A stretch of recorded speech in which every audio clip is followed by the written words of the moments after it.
I'm doing my toy analysis on Sophie the giraffe. Sophie here is a very popular teething toy right now, which you can buy for about $20 at any toy store. I think this one came from Babies R Us. Um, this is an appropriate toy for children ages 0 to 2 years old. It has such a long lifespan because it is a teething toy, so um, children can be teething until 2 years old. It is typically not associated with either gender. A boy or a girl can get the same amount of enjoyment out of it. And you could say there are cultural associations with this toy. It's more geared towards individualized play, which we focus here on in the United States.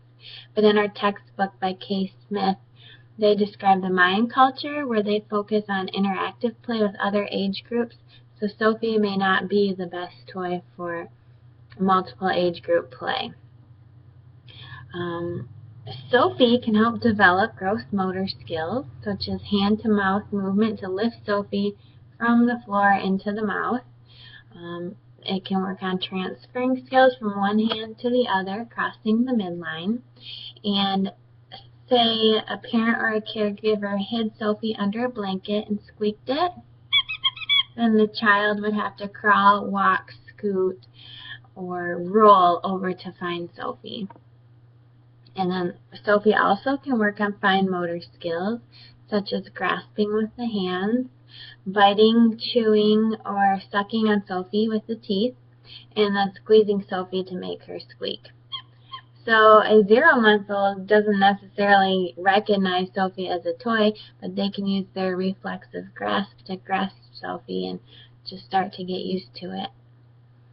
So the cognitive requirements needed for this toy is the child needs the ability to recognize Sophie as a toy and to pick it up to play with it. So the perceptual requirements for Sophie are the 5 senses.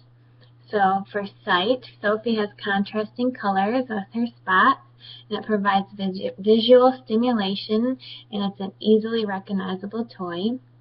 For hearing, the squeaker stimulates hearing and helps the baby to understand the link between cause and effect. They understand if they squeeze Sophie, it's going to squeak. For taste, Sophie is made of a flexible rubber, you can see, and it has a rubbery taste to it, and it helps to soothe sore gums when teething. For touch, Sophie is small enough for baby's small hands and to grasp. And she is very soft. It's made of a soft rubber, and it will stimulate soothing, physiological, and emotional responses. And the smell, Sophie is made of rubber, which has a distinct smell. It will make Sophie easy to recognize amid the child's other toys. So a parent or caregiver can engage in social, emotional development with the child if they play with Sophie together. The parent could hide Sophie, squeak it, have the child find it. And this interaction supports the baby's arousal needs and forms a secure attachment to their parent. So there could be some safety precautions when using Sophie. If it gets a lot of use, the rubber may start to come loose and the child could choke on a piece, or the colors may start rubbing off and the child could be ingesting the color. Also, the child could put Sophie too far down their throat when chewing on it and choke themselves. So Sophie is associated with the sensory motor stage of Pygott's theory. This is the first stage in cognitive development. The behaviors are limited to simple motor responses caused by sensory stimuli. So that's what Sophie is for, it's sensory stimuli. And during this stage, the development of object permanence is important, and that's when the child recognizes this is a toy, even if they can't see or hear it. So the child would say, hey, I want to go play with Sophie. And then they go find it. Sophie is also associated with unoccupied play and solitary play in Parton's theory. Unoccupied play, the child is relatively stationary and appears to be performing random movements with no apparent purpose. That's what my baby is doing right now, but she can use a reflexive grasp to hold Sophie for a while and kind of throw it around. On solitary play, this is when the child is completely engrossed in playing with Sophie and does not see or acknowledge other children around them, which 0 months is a little too young for that.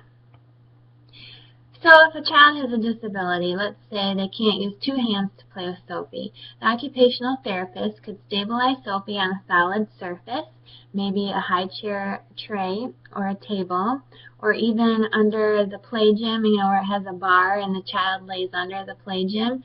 The OT could stabilize Sophie right on that bar, and the child could then use 1 hand to squeak Sophie or to bite Sophie's head. So this would allow a child who can't stabilize with 1 hand and play with the other to still play with Sophie. I would recommend this toy to every child because it involves so many senses when playing with it. And it's going to be a very helpful toy when children start teething, maybe around 3 months or a little later. So that's all I have. Thank you for watching.